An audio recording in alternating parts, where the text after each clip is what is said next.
My name is Neil Harbison and I'm one of the founders of the Cyborg Foundation, and I'm a cyborg.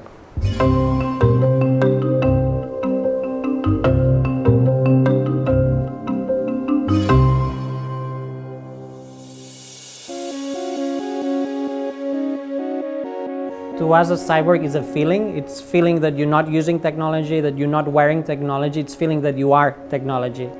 Neil Harbison was born completely colorblind.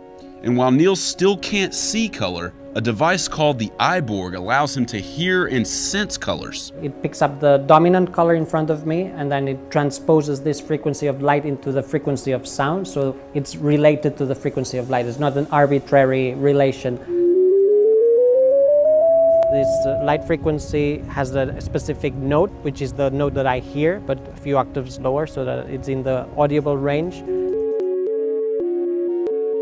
Neil has been able to hear color through bone conduction since 2004, when he convinced a doctor to anonymously perform a drastic surgery. My head was drilled 4 times so that I could have the antenna integrated, so it goes inside my skull. So I actually feel cyborg. I feel that even if I touch the antenna, I feel it's like a part of my body. It really feels like a new body part. There's no way of removing it. So it's just like other animals, they have antennas. I decided that I would have an antenna as well. Neil says the iBorg has expanded his senses beyond normal human capability. I decided to include infrared colors and ultraviolets, which are invisible to the human eye, but that they can be perceived through our third eyes. And then once this became normal, I didn't see why I should only perceive the colors that I have in front of me. So I decided to have Bluetooth so I could receive colors from other places of the planet. Neil isn't the only cyborg on this planet. Professor Kevin Warwick implanted a chip in his arm in 1998. A radio frequency identification device. Entrepreneur Emil Grafstra, with RFID chips in each of his hands, can unlock his car or computer with a single wave. His company Dangerous Things sells do-it-yourself body hacking kits. Some gamers are in on the action too, using brain stimulators to gain superhuman focus.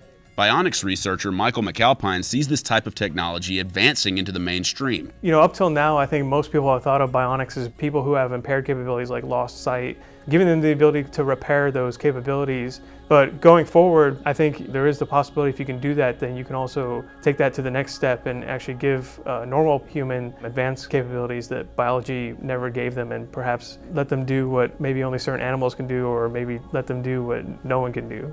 Neil Harbison's experience shows how quickly technology is transforming culture. Social reaction has changed over the years. So in 2004, people thought it was a light. Later, people started to think it was a microphone. 2006, I think they thought it was for chatting. Then 2009, people started to think it was a hands-free phone. So they thought it was a new telephone. Now people think it's something to do with Google Glass. So it's changed over the years. Now people think that I'm actually filming them, which is creates uncomfortable situations. So I'm thinking of changing the image, and I might just move the sensor down so that it creates less confrontation with people that might think that I'm actually filming them. But I'm sure that in 2-3 years people will think it's something else. It keeps changing. Although some people still don't know how to react to the antenna, times are changing. I think we are now entering the age of transition into cyborg, so we'll see more wearable technology becoming accepted and normalized. Once wearing technology becomes something normal, we'll start seeing the transition into implanting the technology. People will start accepting this more. So in the 20s, the late 20s, we'll see more and more projects with new body parts and new senses.